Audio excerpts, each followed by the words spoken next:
people say that you're alone when you're not known by anybody. Some people say that you are alone but when you're known by everybody. I think that you're alone every day and you might not even realize it. You are alone when you are doing something, where you're very focused on something, like watching TV, series, playing computer games, eating, and even talking with someone. What a paradox, right? And why am I talking about it right now? I'm talking about it because I think that as a society we are very afraid of it. We are afraid of being lonely.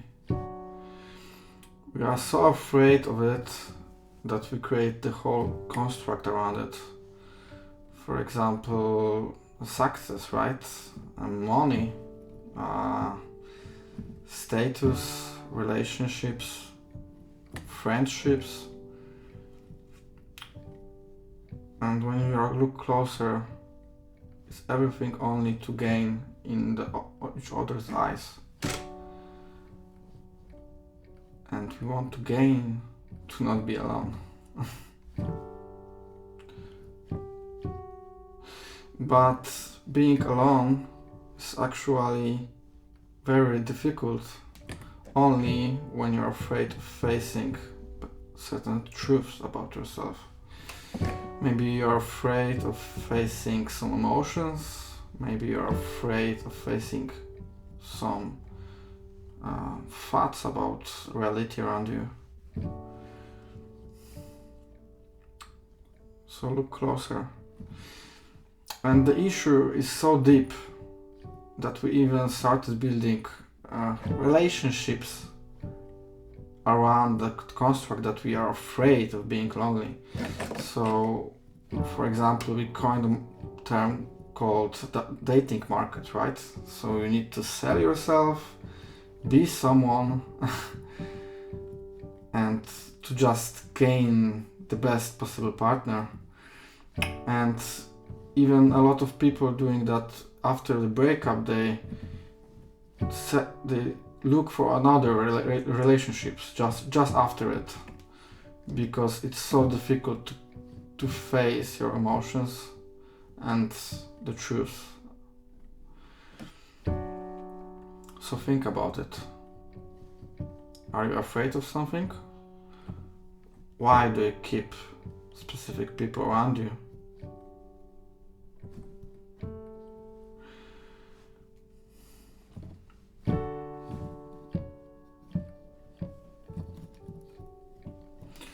And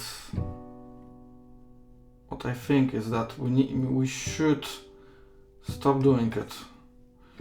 It's because the only way to heal our society, to not be in that position that you need to be someone, which anybody actually doesn't want to, you need to face the loneliness, just simply in order to build relationships with people that are matching you, that are the right person for you. Sometimes it's very painful and sometimes it's very difficult,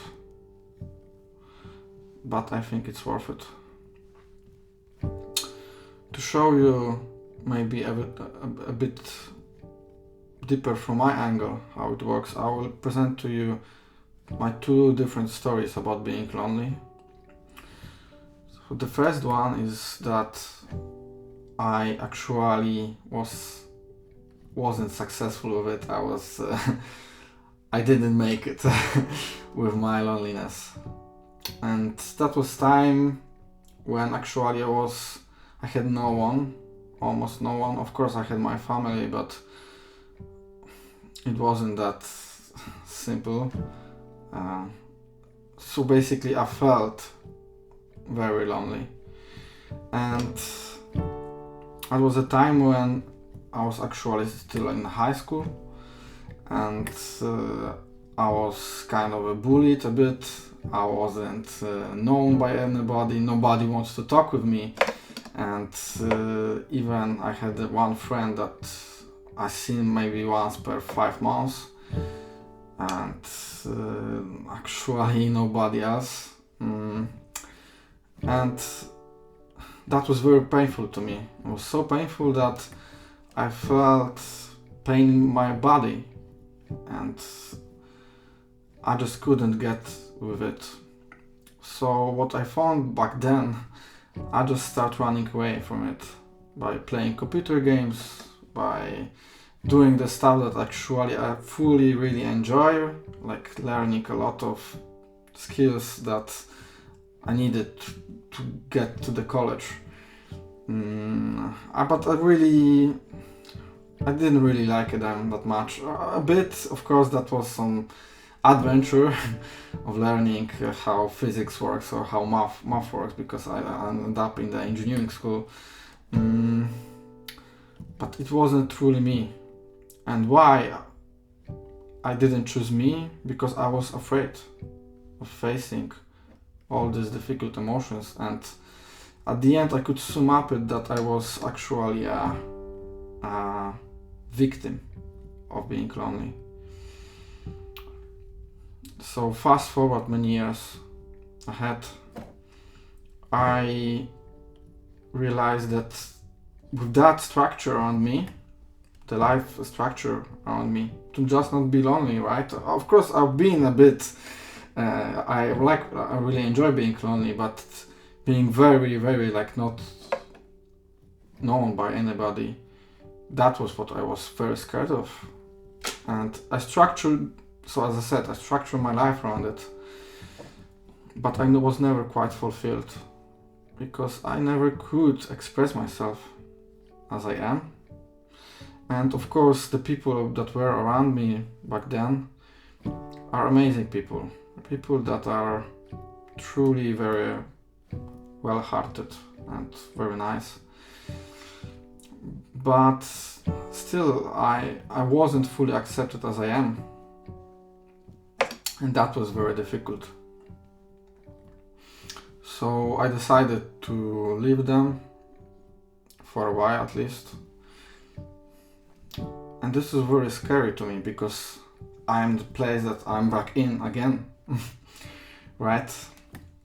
So that was the first, let's say, way you can approach the being lonely. You can approach it by being a victim of it, and then therefore as trying to escape it in some way. And I think the most people do. So the second approach of it was quite different. This time I knew that I don't want to be a victim of it. So I realized that actually being lonely is very, very powerful, and actually it's just normal. It's okay. So I decided to face all this stuff around me, all these emotions, all the thoughts, and actually I found a liberation that now, because I am lonely, I can be me. I don't need to be a product, and you either. You just can play a piano and maybe do quite a few false notes. You don't need to look perfectly. You don't need to behave perfectly. You just can be you, as you are. I can watch TV, or I can play computer games. I don't need to achieve anything, because at the end, what happens?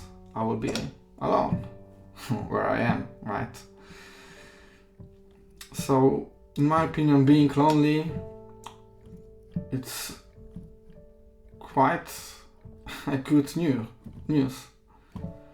It's because then I have a space, and that space I can use to express myself, to wear the really those suit, red and blue, to record that video, and to face rejection. And to be clear, I'm not talking about the situations when you need to keep the relationships. I'm not saying oh, let's disrupt everything right now and leave everyone and let them be alone forever or something like that. No, I'm just talking about being compliant with others even though you don't want to inside. You're talking about the relationships that are not quite good for you, and you for sure know which it is one. So after when you start expressing yourself as you are, then you might find a true love. It's not the love that we often think that, oh, I find that person and that person will love me, and no, actually the love is much closer than you might realize. And it's you. It's you.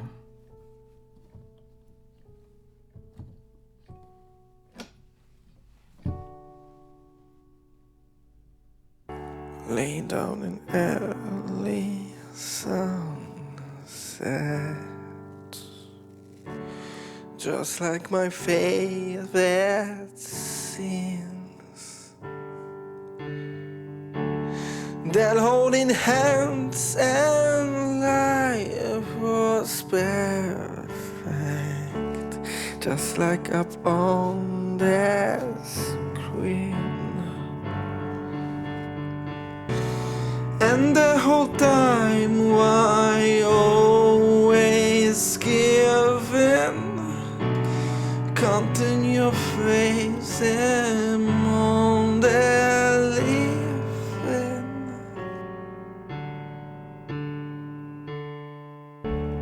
Up in the escalators,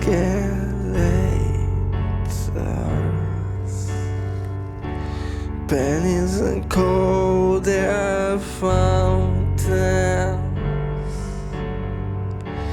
elevators and half-price sales, trapped in by all this mountains, running away and hiding with you. I never thought they'd get me here, not knowing you change from just one bite. I thought them all love just to hold you close and tight. But does anyone notice? But does anyone care? And if I have the guts to put this to your head, but does anything matter if you already dead? And I be shocked now, but the last thing you said before I pull this trigger, you're as fake as that stayed. But does anyone notice? But does anyone care? And if I have the guts to put this to your head, then would anything matter if you are already dead? And I be shocked, but the last thing you said before I pull this trigger, you're as fake as that stayed. And it's saying you love me, made things harder the best. And this won't change nothing as your body remains. And there's no room in this hell, there's no room in the next. And our memories defeat us, and our end is the rest. But does anyone notice? But does anyone care? And if I have the guts to put this to your head, but does anyone notice? But does anyone care? And if I have the guts to put this to your head, but does anyone notice? But does anyone care?